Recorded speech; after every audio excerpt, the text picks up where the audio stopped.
हमारे देश में चुनावों की भी एक अलग ही संस्कृति है। और जब चुनाव बिहार में हों तो फिर पूछिए ही मत। वैसे भी बिहार के लोकगीत और खासकर भोजपुरी गीतों में जो धार होती है, जो धुनें होती हैं और जो मस्त मौला अंदाज होता है, उससे चुनावी माहौल में चार चांद लग जाता है। अरे मीठ मीठ बात बोली तोहे फूसी लई है, झांसा में नहीं आने का। मीठ मीठ बात बोली तोहे फूसी लई है, दुनू रे चरनिया में गिरी गिरी जई है, दुनू रे चरनिया में गिरी गिरी जई है। और का कही है? इस बार चुनावी संस्कृति में अपने गीतों और धारदार पंक्तियों से सबका ध्यान खींचने वालों में सबसे पहला नाम है एकदम युवा गायिका नेहा सिंह राठौर का। बिहार के एक छोटे से ज़िले कैमूर के एक गांव से आती हैं। बीए करने के बाद पिछले 2 सालों से लोकगीत लिख और गा रही हैं। अपना यूट्यूब चैनल चलाती हैं धरोहर। खास बात यह है कि उनके गीतों में किसानों का दर्द भी है।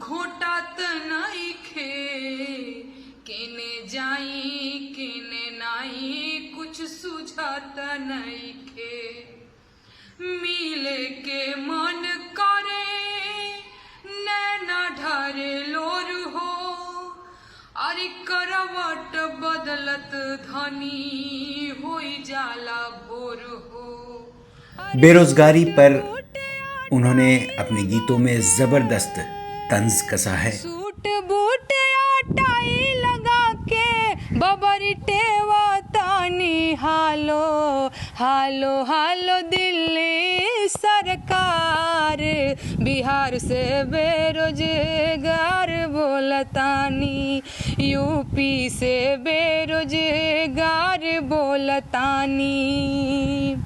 बीएड में डिग्री लेके,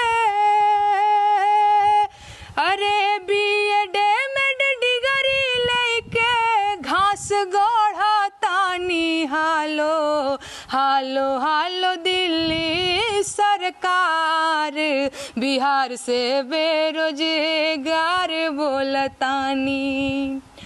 गर्मा गरम ताजा ताजा मूड फ्रेश हो जाला राजा, चाय बेचतानी हालो हालो हालो दिल्ली सरकार, बिहार से बेरोजगार बोलतानी।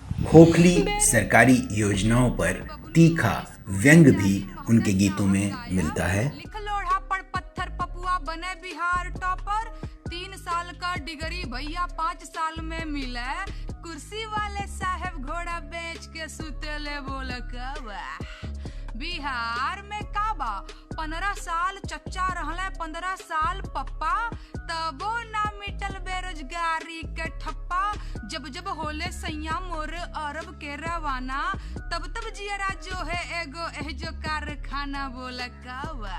और पिछले 2 महीने में ही रिकॉर्ड तोड़ तरीके से वायरल हुआ उनका गीत बिहार में काबा, और इसे पेश करने का उनका अंदाज इतना लोकप्रिय हुआ कि अब पूरे बिहार में उन्हीं के गीत का जवाब देने में तमाम पार्टियां लग गई हैं। अस्पताल बा सफाई कर्मी नर्स नाही, ई कैसन अस्पताल बा, दवाई बीरो खातिर भैया झेले के बड़ी बवाल बा। अरे का बा बिहार में का बा, स्ट्रेचर वेंटिलेटर अरे नाही एम्बुलेंस हो, स्ट्रेचर वेंटिलेटर अरे नाही एम्बुलेंस हो, अरे साफ करे के कहेला मोर चश्मा के लेंस हो। काबा बिहार में काबा, ए बबुआ बतावा तनी, रुका रुका समझावा तनी बिहार में काबा। अरे बात तो बड़का बड़का धरातल पर कुछ लौके ना, बात तो बड़का बड़का बाधा रातल पर कुछ लौके ना, करे धरे के कुछ ना झूठाई नेताजी भौकेला। काबा बिहार में काबा, अरे चरण धोवेला बाहुबली के सभय बतिया जानेला, चरण धोवेला बाहुबली के सभय बतिया जानेला, कट्टा वाले बाबा जी के आरती उतारेला काबा बिहार में काबा जनता लुटती तो लूटे पर सत्ता ना ही छूटे जनता लुटती तो लूटे पर सत्ता ना ही छूटे अरे कुर्सी इन कर दे अरे कुर्सी इन कर दे गद्दी में बसल परान बा अरे काबा बिहार में काबा रंगबाजी बा रंगदारी बा गारी बा मार बा। भाजपा उनके गीतों का जवाब अपने कैंपेन गीत में बिहार में ईबा के नाम से दे रही है। रूप बतावत अने काबा अपन घरवा दूरा बाटे आपने सर संसार हो अब बढ़िया सब अवसर बाटे बदलल बा बिहार हो हर और सुधार बा देखा शिक्षा स्वास्थ्य द्वार हो एनडीए के राज में बदलल आपन ई बिहार हो IIT IM बा देखा डबल बनी अब एम्स हो ई सब बा परिवर्तन देखा साफ करा अपन लेंस हो लौकता। तो नीतीश कुमार की पार्टी जेडीयू के समर्थकों ने भी नेहा के गीतों का जवाब देने का कुछ ये तरीका निकाला है।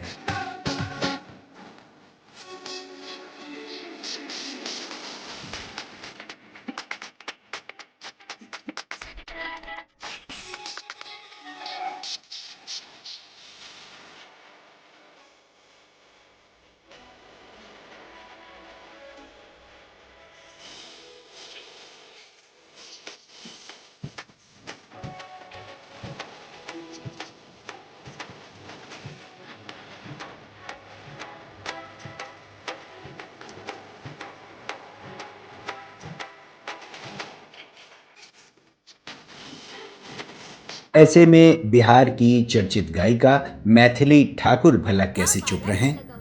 उन्होंने भी नेहा को कुछ इस तरह से जवाब दिया। तू ककरा भरमाबै छै आरो छै मिथिला में की नहीं छै मिथिला में सब किछ छै दरभंगा में एयरपोर्टक संग एम्स बनी रहलैया दरभंगा में एयरपोर्टक संग एम्स बनी रहलैया दिल्ली बेंगलुरु आ मुंबई दूर बहुत नहीं रहलैया आरो छै मिथिला में की नहीं छै मिथिला में सब किछ छै झोपड़ी में स्कूल छले से पक्का बिल्डिंग बनलैया झोपड़ी में स्कूल छले से पक्का बिल्डिंग बनलैया गामे गामे सड़क बिजुरिया 24 घंटा भेलैया आरो सुन मिथिला में बड़ बड़ गुण आबि कऽ देखी त मिथिला में की नहीं छै मिथिला में सब किछ छै। लेकिन इस बार तो बस हर तरफ नेहा सिंह राठौर ही हैं जो रातों रात स्टार बन चुकी हैं और सबसे अहम ये कि इस छोटी सी उम्र में वो अपने गीत खुद लिखती हैं, खुद धुनें बनाती हैं और अपने ही अंदाज में गाती हैं।